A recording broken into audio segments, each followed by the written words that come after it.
안녕하세요. LPJ 마음건강 마인드 헬스 코치 에린입니다. 여러분 혹시 학교 다닐 때 배웠던 선민사상이라는 말 기억하시나요? 자신을 선택받은 민족이라고 생각하는 것으로 사전에서는 한 사회에서 남달리 특별한 혜택을 받고 잘 사는 소수의 사람들이 가지는 우월감이라고 설명합니다. 대표적인 선민사상은 하나님이 이스라엘 민족을 선택했다는 믿음인데, 신의 손자인 단군이 고조선을 세웠다는 단군 신화에도 선민사상이 담겨 있죠. 이런 생각이 자신의 뿌리를 긍정하고 자부심을 느끼는 정도로 그치지 않고 다른 민족을 무시하고 지배하려는 방향으로 흐르면 제국주의 시대처럼 문제가 생기는데요. 나는 더 특별한 권리를 누릴 자격이 있다고 생각하는 특권의식 또한 문제를 일으키게 됩니다. 만약 이러한 특권의식을 지닌 사람이 주위에 있다면 어떻게 해야 할까요? 중견 기업에서 과장을 맡고 있는 30대 중반인 이분은 이제 박사 과정을 끝내고 논문만 남은 상태입니다. 그런데 벌써 새 학기째 진척이 없어요. 사실 지도교수와의 관계가 매끄럽지 않은 게 제일 큰 고민인데요. 학위를 따려면 대인관계가 생명이라는데 지도교수를 만날 때마다 울컥 치밀어 오를 때가 한두 번이 아닙니다. 특권의식에 사로잡혀 있는 지도교수는 자신의 요구를 항상 최우선으로 생각합니다. 학회나 세미나 준비 외에도 은행일 같은 개인적인 심부름도 요구하고요. 자기 방식대로 되지 않으면 화를 내고 규칙을 마음대로 바꾸거나 유리한 쪽으로 말도 바꿉니다. 이러니 이쪽 분야에서 꽤 알아준다는 교수여도 제자들끼리 모이면 욕하기가 일쑤죠. 그렇다고 지도교수를 바꾸자니 부작용이 있을 것 같고, 여기까지 정말 어렵게 온 거라 학위를 포기하는 건 상상조차 할 수 없는데 어떻게 해야 할지 정말 고민입니다.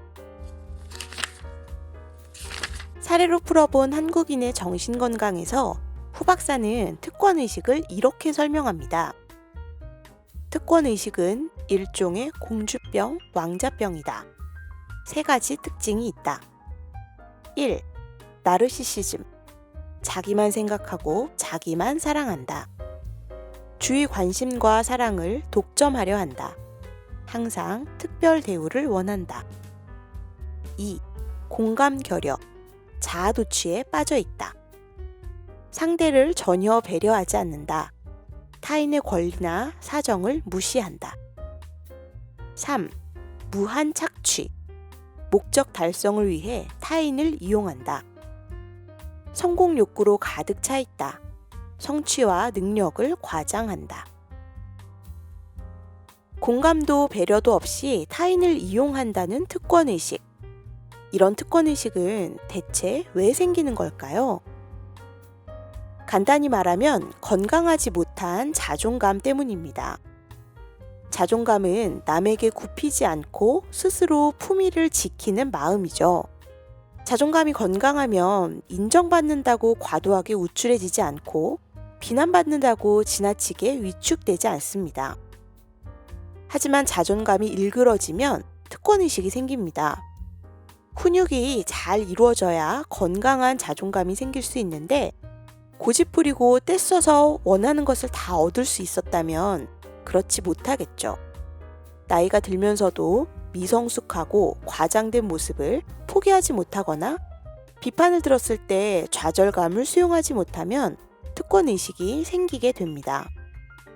또 열등감을 감추려고 잘난 척하며 자란 경우, 부모가 성공에만 관심 있고 예의, 배려, 이해는 가르치지 않은 경우에도 생길 수 있습니다.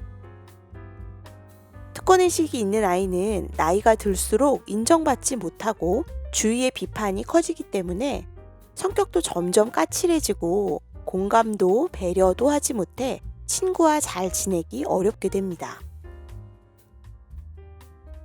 그렇다면 사연자에게 드리는 정신과 전문의 후 박사가 전하는 탁월한 처방도 알아볼까요? 첫째, 자존감은 절대 건드리면 안 됩니다. 지도교수는 자존감에 문제가 있죠. 스스로 최고라고 여기며 아나무인으로 행동합니다. 그 심기를 거스르지 않으려면 특별하게 대접하고 요구에 응해줘야 하겠죠. 말 한마디에도 발끈하고 무심한 행동에도 화를 낼 수 있으니 말과 행동을 조심하며 중립적인 태도를 보여야 합니다. 어쩌면 훌륭한 상담자도 돼야 할지 모릅니다. 무비판적인 긍정과 무조건적인 존중을 보이면서 상대의 감정에 정확히 공감하도록 말이죠. 둘째, 적당한 아부가 필요합니다. 아부가 꼭 나쁜 건 아닙니다. 목적을 성취하는 수단이자 전략적인 칭찬이기도 하죠. 사연 속 지도교수에겐 아부가 필요한데요. 그렇다고 잘못하면 착취당할 수 있으니까 무조건 예스하지 말고 할 수 없는 것은 분명히 선을 그으면서 일정한 거리를 유지해야 합니다. 자신의 성공에만 관심이 있는 교수가 공은 가로채고 잘못은 떠넘길 수 있으니 각별히 조심해야 하고요. 교수는 배려심이 없어 주기만 하고 못 받을 수 있으니 애초에 기대하지 말고 챙길 수 있는 것은 미리 챙겨야 합니다. 셋째, 직언을 조심해야 합니다. 바른 것은 바르다고 그른 것은 그르다고 하는 것이 직언이다 보니 직언하려면 목숨을 걸어야 했던 시절도 있는데요. 지금이라고 해서 안심할 수 있는 건 아닙니다. 하지만 한 배를 탄 이상 옳고 그름은 어느 정도 제시해야겠죠. 교수는 자신감이 지나치니 가능성에 초점을 맞추도록, 과도한 이상주의에 빠져 있으니 현실감에 초점을 맞추도록 해야 합니다. 단, 직언하기 전에 적어도 3번은 생각해 보세요. 말은 더디게 하고 행동은 민첩하게 하는 게 좋습니다. 특권 의식 속에 사는 지도교수와의 대학원 생활은 매일 고통스럽고 견디기 힘든 날일 겁니다. 그렇다고 교수를 바꿀 수도 학위를 포기할 수도 없는 사연자에게 후 박사는 조심해야 하는 것 위주로 처방을 전했죠. 자존감 절대 건드리지 않기, 직언은 조심하기. 여기에 전략적인 칭찬인 아부를 적당히 더한다면 특권의식이 있는 지도교수와의 관계를 조금은 편히 바라볼 수 있게 되지 않을까요? 부디 끝까지 잘 마무리하셔서 원하는 성과를 꼭 얻으시길 바랍니다.